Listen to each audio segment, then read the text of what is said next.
তো আল্লাহ রাসূল সাল্লাল্লাহু আলাইহি সাল্লামকে তৎকালীন সময়ের মানুষেরা নিজের বংশের লোকদের কাছে, নিজের নিকট আত্মীয়ের কাছে কোনো কিছুকে আমানত রাখাকে তারা যতটা গুরুত্ব না দিত তার থেকে বেশি গুরুত্ব দিত যে আল্লাহ রাসূল সাল্লাল্লাহু আলাইহি সাল্লামের কাছে রাখি।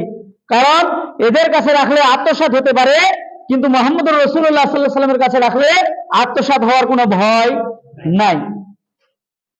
বলুন তো, যে লোকটার কাছে আমানত রাখলে আমানতের খেয়ানত হয় না, যেভাবে দেয় সেইভাবে ফেরত দেয়, এই লোকটার চরিত্র কেমন হতে পারে? সম্মানিত উপস্থিতি, আমরা গত সপ্তাহে একটি আলোচনা শুনছিলাম যে পৃথিবীর মধ্যে সবচাইতে শ্রেষ্ঠ এবং দামি মানুষ হলেন মুহাম্মদুর রাসূলুল্লাহ সাল্লাল্লাহু আলাইহি সাল্লাম, এবং উনার চরিত্র পৃথিবীর মধ্যে সবচাইতে উত্তম চরিত্রের অধিকারী তিনি ছিলেন।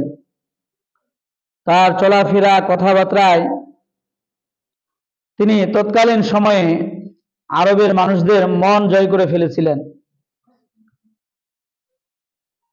মানুষ নিজের পরিবারের কাছে, নিজের বংশের লোকের কাছে টাকা পয়সা, ধন দৌলত এগুলোকে জমা করে রাখা নিরাপদ মনে করত না, কিন্তু মুহাম্মদুর রাসূলুল্লাহ সাল্লাল্লাহু আলাইহি সাল্লামের কাছে রাখাটাকে তিনি নিরাপদ মনে করতেন। তিনি হাদিস শরীফের মধ্যে ঘোষণা করেছেন, আয়াতুল মুনাফিকি সালাসুন ইজা হাদ্দাসা কাযিবা ওয়া ইজা ওয়াআদা খালাফা ওয়া ইজা উতু মিনা খান।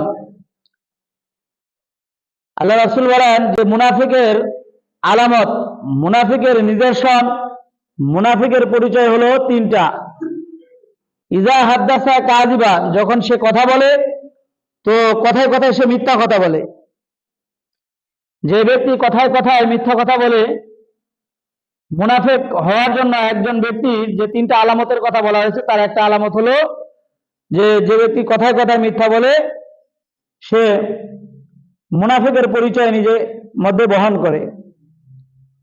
ওয়াইদা ওয়াদা খেলাফা, আর যখন সে কোনো ওয়াদা করে, কারো কাছে ওয়াদা করে, প্রতিশ্রুতি হয়, ওয়াদাবদ্ধ হয়, তখন সে এই ওয়াদা ভঙ্গ করে ফেলে, ওয়াদা ভঙ্গ করে ফেলে। ওয়াইদা উতু মিনা খান, আর যখন তার কাছে কোনো আমানত রাখা হয় তখন সে আমানতের খেয়ানত করে ফেলে। কথায় কথা আপনার কাছে কেউ কিছু টাকা রাখার জন্য দিল, যে আমার এই টাকাটা আমার কাছে রাখাটা আমি নিরাপদ মনে করছি না, আপনার কাছে রাখেন, কিছুদিন পরে আমার যখন দরকার লাগবে আমাকে ফেরত দিয়ে দিয়েন। এখন কিছুদিন পর ওই লোক যখন তার টাকার প্রয়োজন হয়েছে, আপনাকে যে রাখতে দিয়েছিল আমাকে, এখন আমি বলছি যে আমাকে কোন টাকা রাখতে দিয়েছেন, প্রমাণ কি, সাক্ষী কি? এটা কি মুনাফিকের পরিচয়? মুনাফিকের পরিচয়। রাখতে দিয়েছিল 10,000 টাকা, দেওয়ার সময় আপনি বলছেন 8,000 টাকা। দেওয়ার সময় দিয়েছিল 20,000 টাকা, ফেরত দেওয়ার সময় আপনি বলছেন কয় হাজার? 15,000 টাকা, 5,000 টাকা নাই। এই পরিচয়টা কে বহন করে বলেন? মুনাফিক। তো আল্লাহ রাসূল সাল্লাল্লাহু আলাইহি সাল্লামকে তৎকালীন সময়ের মানুষেরা নিজের বংশের লোকদের কাছে, নিজের নিকট আত্মীয়ের কাছে কোনো কিছুকে আমানত রাখাকে তারা যতটা গুরুত্ব না দিত তার থেকে বেশি গুরুত্ব দিত যে আল্লাহ রাসূল সাল্লাল্লাহু আলাইহি সাল্লামের কাছে রাখি। কারণ এদের কাছে রাখলে আত্মসাৎ হতে পারে, কিন্তু মুহাম্মদুর রাসূলুল্লাহ সাল্লাল্লাহু আলাইহি সাল্লামের কাছে রাখলে আত্মসাৎ হওয়ার কোনো ভয় নাই। বলুন তো, যে লোকটার কাছে আমানত রাখলে আমানতের খেয়ানত হয় না, যেভাবে দেয় সেইভাবে ফেরত দেয়, এই লোকটার চরিত্র কেমন হতে পারে? কথা বলেন না? ভালো। এই জন্য তৎকালীন সময়ের মক্কার মানুষেরা মুহাম্মদুর রাসূলুল্লাহ সাল্লাল্লাহু আলাইহি সাল্লামকে কি উপাধি দিয়েছিলেন? আল আমিন উপাধি দিয়েছিলেন। শুধু তাই নয়, আল্লাহ রাসূল সাল্লাল্লাহু আলাইহি সাল্লাম যেদিন আল্লাহ তাআলার হুকুমে মক্কা, নিজের মাতৃভূমি, নিজের জন্মভূমি ছেড়ে যেদিন মদিনায় চলে যান, এটাকে আরবি ভাষায় হিজরত বলা হয়। যেদিন মুহাম্মদুর রাসূলুল্লাহ সাল্লাল্লাহু আলাইহি সাল্লাম মক্কা থেকে হিজরত করে মদিনায় যান, সেই দিনে আল্লাহ রাসূল সাল্লাল্লাহু আলাইহি সাল্লাম উনার কাছে যে সমস্ত মানুষেরা আমানত রেখেছিল, এই জন্য এই আমানতগুলো সবগুলো তার জামাই ইসলামের চতুর্থ খলিফা হযরত আলী রাদিয়াল্লাহু তাআলা আনহুর কাছে বুঝিয়ে দিয়েছিল যে আলী, আমি যখন মদিনায় চলে যাব, আমি মদিনায় চলে যাওয়ার পরে যে সমস্ত মানুষেরা আমার কাছে আমানত রেখেছিল তারা হতাশাগ্রস্ত হয়ে যাবে। তারা বলবে যে আব্দুল্লাহর বেটা মুহাম্মদ আমানতের খেয়ানত করেছে, এই আমানতগুলো তুমি নাও। অমুক বংশের অমুক লোক, অমুক গোত্রের অমুক লোক, অমুকের ছেলে অমুক এই আমানতগুলো আমাকে দিয়েছে, এগুলো তুমি হুবহু তাদের কাছে ফেরত দিবে। এই আমানতগুলো কার হাতে দিয়েছিলেন বলেন?